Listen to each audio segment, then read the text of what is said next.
Oke, kita lanjutkan saja ceritanya. Tapi seperti biasa, jangan lupa bantu Mimin untuk tekan tombol like terlebih dahulu. Oke, lanjutkan saja ceritanya. Bab 801-804. Untungnya, masalah ini diselesaikan dengan lancar hari ini, dan ini merupakan berkah tersembunyi bagi keluarga Wan. Wan Ying menarik napas dalam-dalam dan menenangkan dirinya sebanyak mungkin sebelum menyalakan mobil secara perlahan. Dalam perjalanan ke Universitas Sang, meskipun dia masih bersemangat, dia semakin penasaran dengan identitas spesifik Li Fugui. Waktu berlalu hingga pukul 3 sore, Wan Ying dan Sun Yan membawa Li Fugui ke kantor kakak laki-laki mereka Wan An. Setelah menunggu 1 jam penuh, Wan An membuka pintu dengan wajah sedih. Begitu dia memasuki kantor, Wan An mengalihkan perhatiannya ke Li Fugui. Setelah melirik pemuda energi di depannya, Wan An sedikit mengernyit dan berkata, "Yingzi, apakah dia murid yang kamu bicarakan?" Wan Ying hendak berbicara. Li Fugui tersenyum dan mengangguk, "Halo, kepala sekolah Wan, saya Li Fugui yang pindah dari Kabupaten Sangyang." Wan An mengangguk dan berbisik, "Oke, saya mengerti masalah ini, Anda kembali dulu." "Baiklah, setelah itu saya menyelesaikan bursa kerja dalam beberapa hari terakhir, saya akan mengawasi dan menanganinya." Ketika Wan Ying mendengar ini, dia dengan cepat melangkah maju dan berkata, "Saudaraku, bisakah Anda menangani masalah ini sesegera mungkin? Saya pikir itu benar yang terbaik hari ini kita bisa membiarkan dia tinggal di Universitas Sangda kita." Wan An mengerutkan kening dan tampak sedikit marah. "Sudah kubilang setelah aku menyelesaikan bursa kerja, aku akan menangani masalah ini. Kamu tidak tahu kalau aku sibuk sekali hari ini? Oke, ada hal lain yang harus aku lakukan jadi aku akan keluar dulu." Setelah mengucapkan kata-kata ini, Wan An berpura-pura ingin keluar. Wan Ying berada dalam kebingungan, dia tahu bahwa tidak mudah bagi kakak tertuanya untuk menjadi wakil presiden Universitas Sang. Selama bertahun-tahun, meskipun saudara laki-laki kedua pada dasarnya mengurus segala sesuatu dalam keluarga, jika saudara laki-laki tertua tidak memberikan saran di balik layar, keluarga Wan mungkin telah diintimidasi sampai mati oleh keluarga lain. Tentu saja, yang tidak diketahui Wan Ying adalah alasan mengapa Wan An begitu marah adalah karena dia akhirnya berhasil menghubungi perusahaan bahan obat di bursa kerja ini. Namun, setelah penanggung jawab perusahaan bahan obat itu datang, setelah itu, dia tiba-tiba dipekerjakan oleh wakil sekolah Chen Gang, dan kepala sekolah merampasnya. Di permukaan, mereka semua bekerja di sekolah yang sama, namun dalam bursa kerja ini, jika ada yang bisa meningkatkan penyerapan tenaga kerja lulusan sekolah, itu setara dengan memberikan kontribusi yang besar kepada sekolah. Selanjutnya, pemilihan wakil eksekutif presiden akan dikonfirmasi sesuatu telah terjadi. Kali ini, perusahaan bahan obat di Kabupaten Qinglong ini akan merekrut 2.000 lulusan dari berbagai jurusan dari sekolah tersebut sekaligus.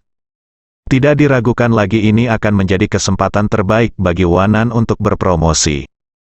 Baru saja, ketika Wan An mengetahui bahwa bos perusahaan telah digantikan oleh Chen Gang, dia langsung melaporkannya kepada kepala sekolah. Tapi bagaimanapun juga, nama belakang kepala sekolah juga adalah Chen.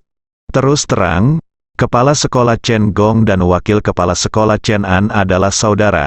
Dalam hal ini, Wan An secara alami dipecat oleh kepala sekolah dengan omong kosong bahwa tidak peduli siapa yang menjamunya, itu akan sama saja. Dalam perjalanan kembali ke kantornya, Wan An juga banyak berpikir. Dia tahu betapa langkanya kesempatan ini. Jadi dia berencana datang ke kantor untuk memikirkannya sebentar dan kemudian pergi langsung ke bos perusahaan obat untuk berbicara secara pribadi untuk melihat apakah dia dapat terus menerima resepsi. Tanpa diduga, begitu sampai di kantor, dia melihat adiknya datang bersama Li Fugui. Meskipun saudara perempuannya telah menyebutkan masalah ini kepadanya, dan tidak akan sulit baginya untuk menanganinya, itu pasti akan membuang-buang waktu. Saat ini, masalah di pihakku belum terselesaikan, jadi bagaimana aku masih bisa berpikir untuk membantu adikku, seorang siswa biasa. Bagaimana Wan Ying mengetahui situasi kakaknya saat ini? Setelah kakaknya selesai berbicara, Dia mengira dia sedang mencari alasan untuk mengelak. Dia mengira Ye Kang telah membuat masalah untuk Li Fugui 2 kali hari ini. Jika dia kembali hari ini, sesuatu mungkin terjadi di malam hari. Memikirkan hal ini, Wan Ying buru-buru berdiri dan berkata kepada kakak laki-lakinya, "Saudaraku, kamu harus menyelesaikan masalah ini secepat mungkin hari ini." Wan An mengerutkan kening dan menghela nafas tanpa daya. "Aku juga ingin menyelesaikannya secepatnya. Mungkin. Tapi masalahnya adalah aku tidak bisa menyelesaikan urusanku sendiri untuk sementara waktu sekarang. Oke, bawa dia kembali dulu, dan aku bisa membantumu menanganinya setelah beberapa saat." Wan Ying berpikir sejenak dan berkata beberapa kata-kata. Sulit baginya untuk memberitahu Fugui dan Sun Yan di sini. Menatap Li Fugui dan Sun Yan, Wan Ying berbisik, "Guru Sun, pertama-tama ajak Fugui untuk mengenal lingkungan sekolah. Ada beberapa kata yang ingin saya sampaikan kepada saudara saya secara pribadi." Setelah mendengar ini Sun Yan berkata kepada Li Fugui yang tampak cemas, "Fugui, kenapa kita tidak keluar dulu?" Li Fugui datang ke Universitas Sang hari ini terutama untuk bertemu Gao Yunru. Soal pindah sekolah, dia tidak memperhatikan sama sekali. Kedua, meskipun dia berhasil dipindahkan ke sekolah lain, dia tidak akan bisa datang ke Universitas Sang untuk belajar sekarang. Memikirkan hal ini, Li Fugui berkata terus terang kepada Wan An, "Bos, saya tidak terburu-buru dengan masalah ini. Anda dapat melakukan pekerjaan Anda terlebih dahulu." Akibatnya, sebelum dia selesai berbicara, Wan Ying memelototi Li Fugui dengan marah dan terengah-engah berkata, "Kamu keluar dulu, kenapa kamu tidak terburu-buru? Pisau ada di lehermu, diam." "Ayo." Setelah mendengar ini, Li Fugui hanya bisa tersenyum tak berdaya. Sun Yan dengan cepat melangkah maju dan menarik Li Fugui ke pintu. "Ayo, kita keluar dulu dan biarkan Guru Wan dan Kepala Sekolah Wan bicara dulu." Li Fugui dan Sun Yan baru saja keluar, tapi Wan Ying belum punya waktu untuk keluar. Saat berbicara, ponsel Wan An tiba-tiba berdering. Setelah panggilan tersambung, suara Wan Sun, lelaki tua dari keluarga Wan, datang dari ujung telepon yang lain. "Aner, berita yang sangat bagus." Wan An kesal sekarang. Melihat lelaki tua itu mengatakan ini, dia bertanya dengan suara rendah, "Kabar baiknya apa?" Lelaki tua itu mendengar bahwa nada bicara putranya berbeda dari masa lalu, dan dia berbisik, "Ada apa dengan kamu? Apakah kamu menghadapi sesuatu yang merepotkan di tempat kerja? Apakah ada yang salah?" Wan An tahu bahwa dia hanya bisa menyelesaikan masalahnya sendiri. Keluarga Wan tidak seperti keluarga Lin atau keluarga Zeng. Ketika menghadapi masalah sepele seperti itu, mereka bisa diselesaikan hanya dengan panggilan telepon. "Ayah, aku di sini." "Tidak apa-apa, beritahu aku, kabar baik apa yang ada di rumah." Menghadapi penyelidikan, Wan Shun menceritakan kisah tentang keluarga Ye yang mengirim orang dan keluarga Lin datang untuk meminta maaf secara langsung. Setelah mengatakan ini, Wan Shun berkata dengan penuh semangat, "Nak, adikmu terlalu kuat. Sekarang, tanpa menyadarinya, aku berhubungan dengan Tuan Lin. Hahaha, keluarga Wan kita akan makmur." Kepala Wan An menegang dan dia menatap adiknya dengan tidak percaya. Wan Ying masih memusatkan seluruh pikirannya untuk memindahkan Li Fugui ke sekolah lain, dengan rasa cemas di wajahnya. Setelah Wan An menenangkan dirinya sebanyak mungkin, dia berkata kepada Wan Shun, Ayah dan saudara laki-lakimu yang kedua akan menangani masalah ini terlebih dahulu. Yingzi ada di kantorku sekarang. Izinkan aku bertanya padamu apa yang terjadi." Wan Shun dengan cepat setuju. Segera setelah telepon ditutup dan sebelum Wan An dapat berbicara, Wan Ying berkata, "Saudaraku, apa yang terjadi? Bukankah aku sudah memberitahumu sebelumnya? Selain itu, kamu hanya membicarakan masalah ini. Ini bisa diselesaikan." Wan An melambaikan tangannya dengan cepat, menatap Wan Ying dengan serius dan bertanya, "Yingzi, beritahu aku secepatnya, apakah kamu benar-benar mengenal Tuan Lin?" Wan Ying sedikit mengernyit, memikirkan apa yang baru saja terjadi. Dia tidak tahu bagaimana caranya menjawab pertanyaan itu. Awalnya, Dia berencana menunggu kakak tertuanya membantu Li Fugui menyelesaikan masalah ini dan menjelaskannya kepada keluarganya secara detail ketika dia sampai di rumah pada malam hari. Tapi sekarang, menghadapi pertanyaan kakak tertuanya, Wan Ying membuat sedikit penyesuaian dan menceritakan situasi spesifiknya. Setelah Wan Ying selesai berbicara, Wan An bertanya dengan kaget, "Tunggu sebentar. Apakah Anda mengatakan bahwa Tuan Lin mendengarkan apa yang baru saja dikatakan anak laki-laki itu dan datang untuk membantu Anda menyelesaikan masalah Anda?"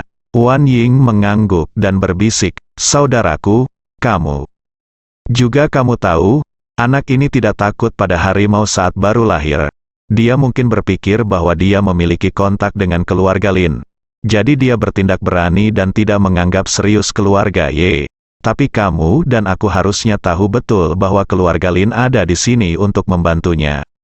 Menyelesaikan masalah yang saya temui hari ini semudah sepotong kue bagi keluarga Lin, sama seperti bermain. Tetapi menghadapi raksasa keluarga Ye, bagaimana mungkin keluarga Lin masih bisa berdiri di sisinya?" Setelah mendengar apa yang dikatakan gadis itu, akhirnya Wan An harus memeriksa kembali masalah tersebut. Iya. Jika Li Fugui dan keluarga Lin saling mengenal, dan Li Fugui membantu kali ini, memungkinkan keluarga Wan mereka terhubung dengan keluarga Lin. Dapat dikatakan bahwa itu akan bermanfaat bagi perkembangan keluarga Wan di masa depan tanpa ada salahnya. Tapi masalahnya adalah orang yang disinggung Li Fugui di sekolah adalah keluarga Ye. Jika saya membantu Li Fugui pindah ke sekolah lain dan lolos dari serangan keluarga Ye, apa yang akan dilakukan keluarga Ye jika keluarga Ye menaruh hutang ini pada keluarga Wan mereka? Seperti yang dikatakan kakakku, biarkan keluarga Lin membantu menyelesaikan masalah keluarga Lin. Keluarga Lin mungkin akan berdiri untuk membantu mereka mengatasi masalah ini karena hubungan mereka dengan Li Fugui. Tapi jika masalahnya melibatkan keluarga Ye, sifatnya berbeda. Setelah perlahan-lahan menjadi tenang, Wan An perlahan duduk di kursinya, menatap Wan Ying di depannya dan bertanya, "Yingzi, bukannya aku tidak akan membantumu pindah ke sekolah lain?" Pertanyaannya adalah, apakah Li Fugui pindah ke sekolah lain sekarang? Apakah itu akan menimbulkan masalah bagi Ye, serangan terhadap keluarga Wan kita? Wan Ying langsung melambaikan tangannya dan berkata, "Sama sekali tidak." Wan An bertanya dengan rasa ingin tahu, "Mengapa kamu begitu yakin?" Wan Ying berdasarkan pengamatannya baru-baru ini dan perasaannya terhadap Ye He mengenal keluarga itu dengan baik dan berkata dengan serius kepada kakak laki-laki tertuanya, "Saudaraku, kamu juga tahu situasi keluarga Ye saat ini. Jika Ye Fei lah yang diprovokasi Li Fugui, maka aku benar-benar jangan berani membawanya kepadamu untuk membantunya pindah ke sekolah lain. Tetapi orang yang diprovokasi Li Fugui kali ini adalah Ye Kang. Saya rasa Anda juga tahu status garis keturunan Ye Kang di keluarga Ye In. Dalam hal ini, selama Li Fugui pindah ke sekolah lain, menurutku keluarga Ye tidak bisa terus mengejar Li Fugui. Masalah kekayaan, sebaliknya, kita bisa sepenuhnya mengandalkan keluarga Lin karena masalah ini. Dengan bantuan keluarga Lin, apakah keluarga Wan kita masih takut kita tidak akan bisa bangkit di masa depan?" Wan An mengikuti pikiran dan pemikiran adiknya. Setelah beberapa lama, dia mengangguk dan berkata, "Itu benar, tapi kakak, aku benar-benar tidak punya waktu untuk pindah ke sekolah lain hari ini. Meskipun aku wakil kepala sekolah, hal semacam ini memerlukan tanda tangan dari pimpinan sekolah yang lain. Jika kamu ingin menanganinya, aku juga akan melakukannya. Duduklah dan makan bersama mereka terlebih dahulu sebelum berbicara." Setelah Wan Ying mendengar ini, dia tersenyum dan berkata, "Kalau begitu, mari kita makan bersama." Wan An berkata dengan serius, "Makan, makanan apa yang kamu bicarakan tentang? Bukankah saya sudah memberitahu Anda beberapa waktu lalu bahwa saya berencana menjadi wakil presiden eksekutif? Bursa kerja sekolah ini dapat menyelesaikan masalah ketenagakerjaan 2000 siswa sekaligus dan sepenuhnya meningkatkan tingkat kelulusan universitas komersial kita. Tingkat siswa sangat penting bagi saya untuk bersaing memperebutkan wakil presiden eksekutif." Petik 2. Tetapi saya tidak menyangka bahwa ketika perusahaan yang akhirnya saya minati datang ke sekolah, kepala sekolah mengirim wakil kepala sekolah lain untuk menerimanya. Hanya Wan Ying barulah dia memahami kesulitan kakak laki-lakinya. Bisnis yang dilakukan keluarga Wan sangat terbatas. Sebagian besar berhubungan dengan universitas-universitas besar. Perusahaan konstruksi di bawah payungnya relatif terlambat berkembang. Jika keluarga Lin tidak memberikan bisnis keluarga Lin kepada mereka saat ini, diperkirakan bahwa perusahaan konstruksi juga akan membuka usaha, dan akan gulung tikar dalam beberapa tahun.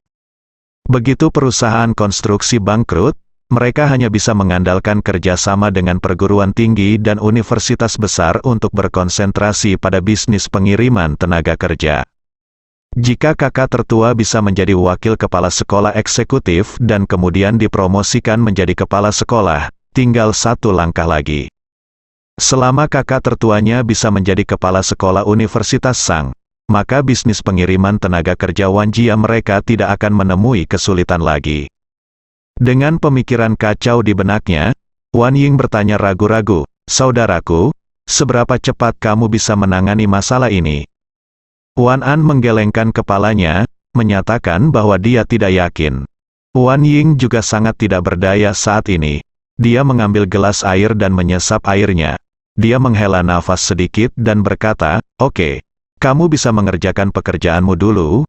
Jika tidak berhasil, aku akan bertanya Li Fugui mengambil cuti beberapa hari." Setelah mendengar ini, Wan An tersenyum dan berkata, "Oke, ayo pergi dulu.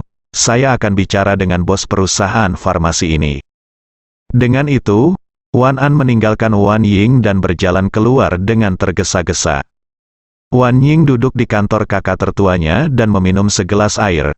Setelah berusaha menenangkan dirinya sebanyak mungkin, dia berbalik dan berjalan keluar pintu. Mari kita bicara tentang Li Fugui.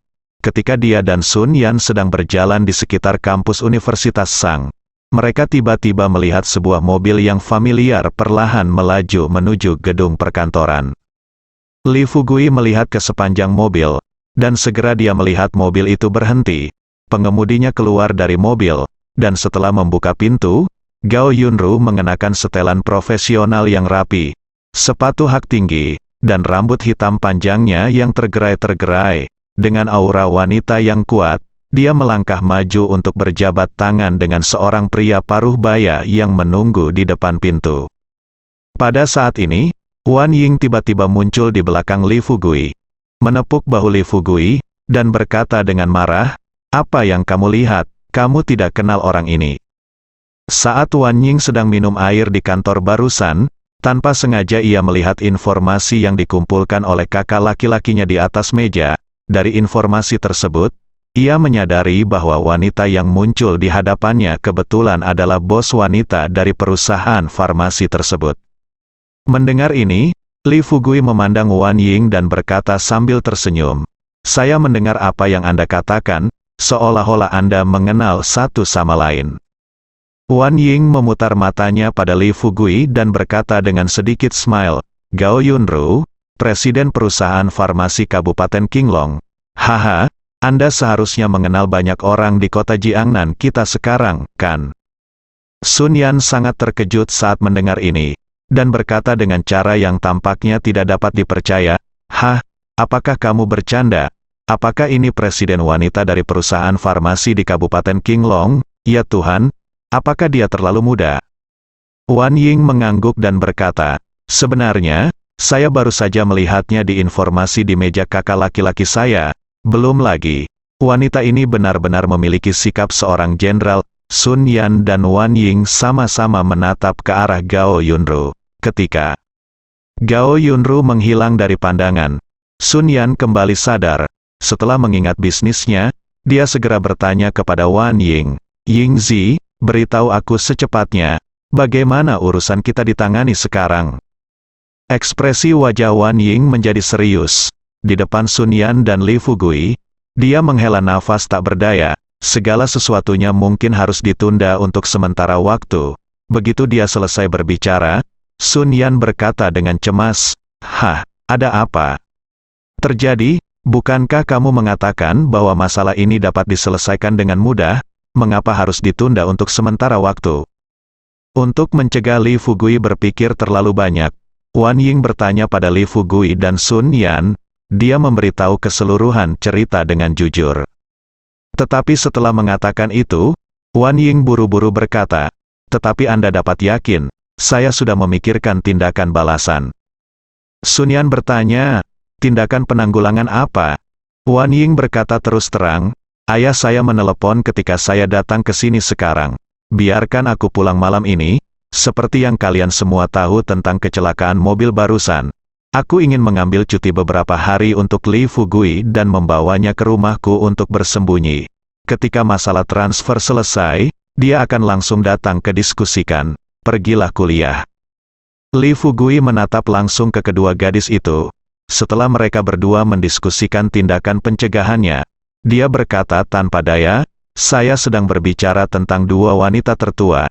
Dapatkah Anda mendengarkan apa yang saya, klien, menurut Anda?" Wan Ying dengan rasa ingin tahu bertanya, "Bagaimana menurut Anda?" "Saya tahu ide Anda hanyalah agar Anda mengenal keluarga Lin. Jika perlu, biarkan keluarga Lin maju untuk membantu Anda memecahkan masalah." Li Fugui bertanya dengan rasa ingin tahu, "Apakah ini tidak mungkin?" Wan Ying tersenyum pahit, dan Sun Yan berkata terus terang saat ini, "Apakah menurutmu tidak apa-apa, meskipun keluarga kita adalah keluarga kecil? Saya juga tahu betapa sengitnya perjuangan keluarga besar demi kepentingan. Meskipun keluarga Lin telah berkembang pesat di kota Jiangnan, mereka bukanlah eksistensi yang paling kuat di kota Jiangnan. Anda hanya memperlakukan lelaki tua dari keluarga Lin, dan keluarga Lin bukanlah bawahan Anda. Itu adalah keluarga Lin yang menyebabkan masalah hari ini. Keluarga Lin bersedia untuk berdiri, membantu Anda menghadapinya. Tetapi orang yang akan menimbulkan masalah bagi Anda nanti adalah keluarga Ye. Dalam hal ini, akan aneh jika keluarga Lin benar-benar maju untuk membantumu. Oke, jangan terlalu memikirkan masalah ini. Mari kita selesaikan seperti yang dikatakan Guru Wan." Li Fugui menggelengkan kepalanya tanpa daya, merentangkan tangannya dan berkata sambil tersenyum, "Oke, kalian hanya mencoba menangkap bebek. Awalnya saya belajar psikologi, tapi sekarang saya lebih baik. Psikologi ini sepertinya Anda tidak bisa mempelajarinya." Dengan mengatakan itu, Li Fugui mengeluarkan ponselnya dan tiba-tiba mengirim pesan teks ke Gao Yunru. Isi pesan teksnya sangat sederhana, hanya beberapa kata, "Siapa yang ingin kamu rayu ketika kamu berpakaian begitu cantik?" Gao Yunru, yang baru saja tiba di ruang konferensi, berencana untuk membahas hal-hal spesifik dari pertemuan tersebut. Bursa kerja dengan Chen Gang sesuai dengan pengaturan sekolah. Tiba-tiba, setelah menerima pesan teks ini, ekspresinya menegang dan dia segera menyadari bahwa Li Fugui mungkin ada di dekatnya. Terkejut, Gao Yunru berdiri dan berkata dengan nada sedikit meminta maaf, "Maaf, ada sesuatu yang mendesak dan saya harus menelepon." Setelah mengatakan itu, Gao Yunru memegang teleponnya dan keluar. Faktanya, ketika Gao Yunru datang ke kota Jiangnan dari Li Fugui, dia sudah menerima telepon dari Li Xiaoling. Li Xiaoling, Yu Qingqing dan orang lain di desa mengatakan bahwa Li Fugui hilang dan memintanya untuk memberitahu mereka segera setelah dia mengetahui berita tentang Li Fugui. Dalam beberapa hari terakhir, Gao Yunru juga mengirimkan staf pendamping ke kota Jiangnan untuk menanyakan informasi tentang Li Fugui. Namun, setelah bertanya di banyak tempat, dia tidak mengetahui apakah Li Fugui ada di kota Jiangnan. Di kota yang berpenduduk hampir 1 juta orang, mencari seseorang seperti mencari jarum di tumpukan jerami. Namun, mengingat kemampuan Li Fugui, Gao Yunru tidak terlalu mengkhawatirkan keselamatan anak ini. Di kota Jiangnan, Tuan Muda Ye pernah berlutut di hadapan Li Fugui sebelumnya, apalagi keluarga kecil lainnya. Sekarang melihat pesan teks di ponselnya, Gao Yunru berpikir semuanya masih seperti yang dia harapkan, tapi dia penasaran, kenapa pria ini muncul di sekolah. Setelah meninggalkan ruang konferensi, Gao Yunru pergi ke sudut yang sepi dan langsung menghubungi nomor Li Fugui. "Li Fugui, yang sedang mengobrol dengan Wan Ying dan Sun Yan, mendengar ponselnya berdering. Setelah dia menjawab panggilan tersebut, Gao Yunru mengeluh dengan marah sebelum dia dapat berbicara. Bos Kuli, aku benar-benar memilikimu. Tahukah kamu bahwa beberapa orang hampir mati karena kecemasan sekarang? Pergi segera setelah kamu bilang, datanglah segera setelah kamu bilang. Adakah orang yang menindas gadis lain sepertimu? Gao Yunru bukanlah orang bodoh. Dia tahu bahwa sebagian besar gadis di desa itu telah menjadi wanita Li Fugui. Perselingkuhan antara beberapa gadis dan Li Fugui telah dipublikasikan. Tetapi untuk yang belum dipublikasikan, dia terlalu malas untuk membeberkannya. Lagi pula, dengan status seperti Li Fugui, wajar jika ada beberapa wanita di sekitarnya. Untuk rasa cemburu tentu ada beberapa. Tapi apa yang bisa kamu lakukan jika kamu cemburu? Dia tidak bisa begitu saja memutuskan semua kontak dengan Li Fugui hanya karena dia cemburu. Bukan, jika itu yang terjadi, dia pasti akan patah hati. Melihat Gao Yunru mengeluh, Li Fugui tersenyum dan berkata dengan sedikit malu, "Saudari Gao, bukankah ini masalah khusus yang perlu ditangani? Hehe, saya di Universitas Sangda dengan 2 orang guru di saat ini. Apakah kamu punya waktu, ya? Apakah kamu tidak ingin bertemu denganku?" Gao Yunru hampir mati marah oleh kata-kata Li Fugui. "Sudah berapa lama sejak terakhir kali kita bertemu?" "Sudah beberapa bulan sejak terakhir kali Li Fugui pergi ke kota Qingzhou. Saya mendengar bahwa Li Fugui telah kembali ke desa beberapa hari yang lalu. Jika perekrutan tidak segera dilakukan, Gao Yunru akan bergegas kembali menemui Li Fugui secepat mungkin." Di luar dugaan, sebelum sempat menangani urusan rekrutmen di sini, Li Fugui justru meninggalkan desa. Sekarang kita akhirnya punya kesempatan untuk bertemu satu sama lain. Bajingan kecil ini masih berbicara omong kosong tentang apakah dia punya waktu. HMPH, apakah sekarang kamu mengatakan dengan jelas bahwa kamu tidak ingin melihatku? Li Fugui berkata tanpa daya, "Apa yang kamu bicarakan? Aku pasti ingin bertemu denganmu." Gao Yunru berkata dengan marah, "Lalu kamu bertanya padaku apakah aku punya waktu?" Li Fugui tersenyum santai, "Bukankah aku baru saja melihatmu pergi ke gedung kantor?" Gao Yunru mengutuk seorang bajingan dengan santai, dan kemudian bertanya, "Di mana kamu? Aku keluar untuk mencarimu sekarang." Li Fugui berkata dengan santai tanpa berpikir, "Aku akan melakukannya sekarang. Saya akan ke kantor kepala sekolah Wanan. Tolong cari alasan untuk datang. Selain itu, saya dengar Anda diundang oleh kepala sekolah Wan, kan?" Gao Yunru tidak bodoh. Pernyataan Li Fugui yang meremehkan membuatnya menyadari maksud dari kata-kata Li Fugui. "Oke, tunggu saja saya di kantor kepala sekolah Wan."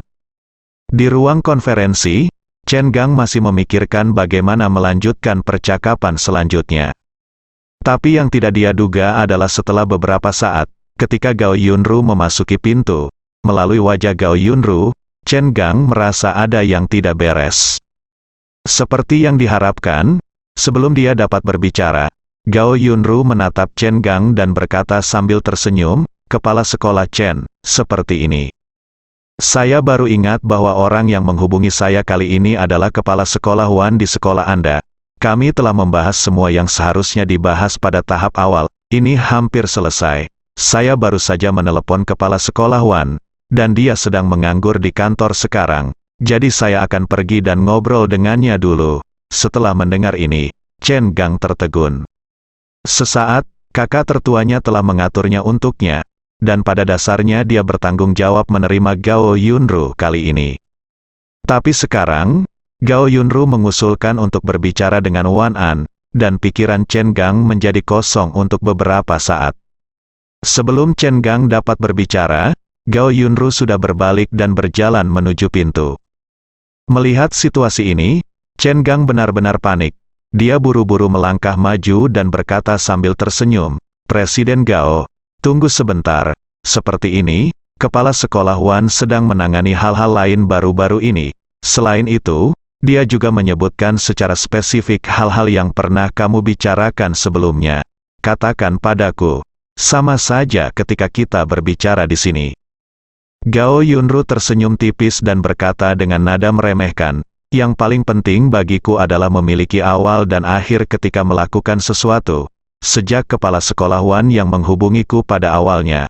Lalu menurutku akan lebih tepat jika kepala sekolah Wan berbicara denganku sekarang, bukan begitu? Chen Gang tidak ingin melepaskan kesempatan bagus ini dengan mudah. Ia tahu bahwa setelah pembicaraan berhasil, perjanjian rekrutmen ditandatangani, dan bursa kerja berhasil diselenggarakan, statusnya sebagai wakil presiden eksekutif akan dikukuhkan. Setelah kakak laki-laki tertuanya pensiun dalam beberapa tahun, masuk akal baginya untuk menjadi kepala sekolah di Universitas Sang. Meskipun Universitas Sang tidak sehebat Universitas Jiangnan, namun bagi seorang rektor universitas, hal ini cukup untuk memastikan bahwa ia memiliki cukup makanan dan pakaian untuk 3 generasi. Memikirkan hal ini, Chen Gang buru-buru mengabaikan identitas antara dia dan Gao Yunru, meraih tangan Gao Yunru, dan berkata dengan cepat, "Tuan Gao, pemimpin kami secara khusus memberitahu saya tentang masalah ini.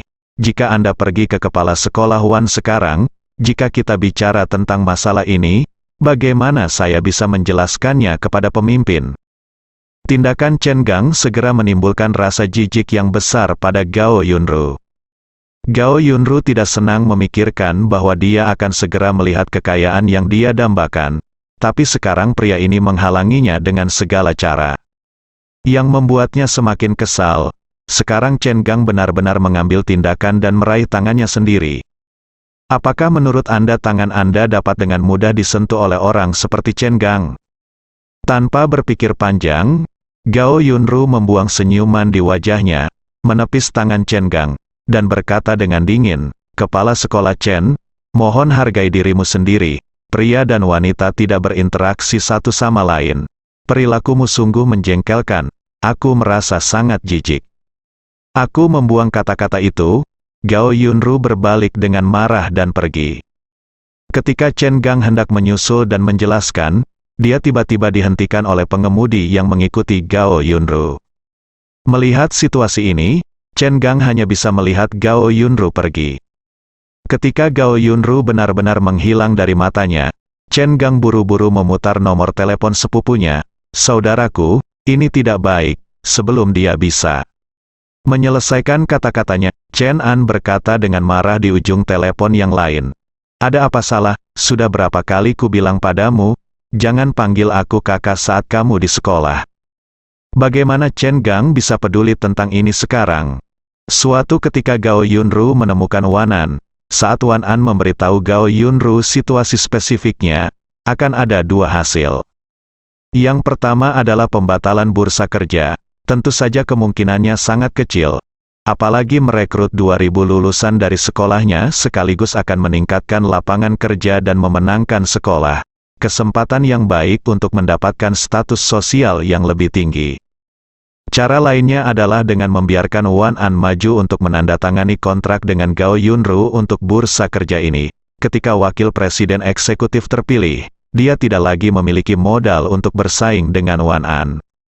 Saudaraku, ketika Tuan Gao datang ke ruang konferensi, dia melihat bahwa itu adalah aku dan langsung pergi mencari Wan An. Chen An jauh lebih tenang daripada Chen Gang. Dia bertanya dengan wajah cemberut, "Kamu tidak mengatakannya bahwa aku yang mengatur masalah ini?" Chen Gang berkata dengan cepat, Aku berkata bahwa Wan An memiliki hal lain yang harus diselesaikan sekarang. Tetapi Gao Yunru berkata bahwa dia menelepon dan Wan An sedang menganggur sekarang. Katakan padaku, apa yang harus aku lakukan sekarang? Apakah ini sangat bagus? Apakah Anda benar-benar ingin memberikan kesempatan kepada Wan An? Menghadapi pertanyaan Chen Gang, Chen An tidak tahu harus berbuat apa. Dia tidak bisa mempengaruhi tingkat pekerjaan sekolah dalam beberapa tahun ke depan hanya karena saudaranya bisa dipromosikan menjadi wakil kepala sekolah eksekutif, bukan? Lebih-lebih lagi, setelah menemukan Gao Yunru di Wan An, dia pun melakukan penelitian mendetail terhadap perusahaan obat tersebut.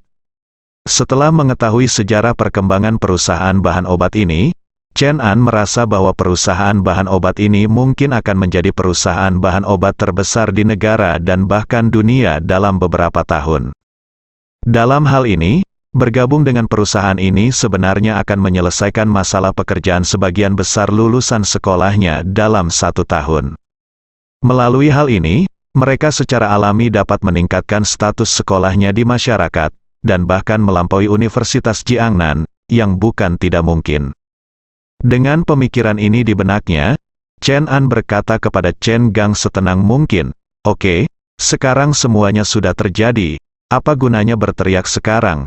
Saya akan memikirkan solusinya dulu, dan Anda bisa kembali ke kantor dan tunggu. Tolong beri saya beritanya." Chen Gang menjawab dan menutup telepon tanpa daya. Berbicara tentang Li Fugui, setelah berbicara dengan Gao Yunru, dia tersenyum dan berkata kepada Sun Yan dan Wan Ying, ayo pergi ke kantor kakak tertuamu dan tunggu." Setelah mendengar ini, Wan Ying dan Sun Yan sama-sama tercengang. Meskipun panggilan antara Li Fugui dan Gao Yunru barusan tidak secara spesifik memanggil Gao Yunru, kata Sister Gao membuat Wan Ying menyadari bahwa orang ini kemungkinan besar menelepon Gao Yunru. Terkejut, Wan Ying bertanya dengan heran, "Li Fugui, siapa yang baru saja kamu telepon?" Ekspresi Li Fugui tetap tidak berubah, dengan senyum cerah yang sama seperti sebelumnya, tetapi ada sedikit misteri di matanya. "Benarkah, sudah tahu siapa yang kamu telepon?" "Oh, ada hal lain yang ingin kukatakan padamu. Jangan bicara tentang pindah sekolah. Aku kuliah di Universitas Jiangnan, yang merupakan sekolah kejuruan psikologi. Adapun kamu khawatir Ye Kang akan menimbulkan masalah bagiku, aku juga dapat menjaminmu bahwa Ye Kang tidak akan pernah melakukan apapun padaku mulai sekarang. Sebaliknya, dia mungkin akan lebih menghormatiku di masa depan." Setelah mendengar apa yang dikatakan Li Fugui, kedua gadis itu merasa seperti mereka bisa memasukkan 2 telur ke dalam mulut mereka, bersambung.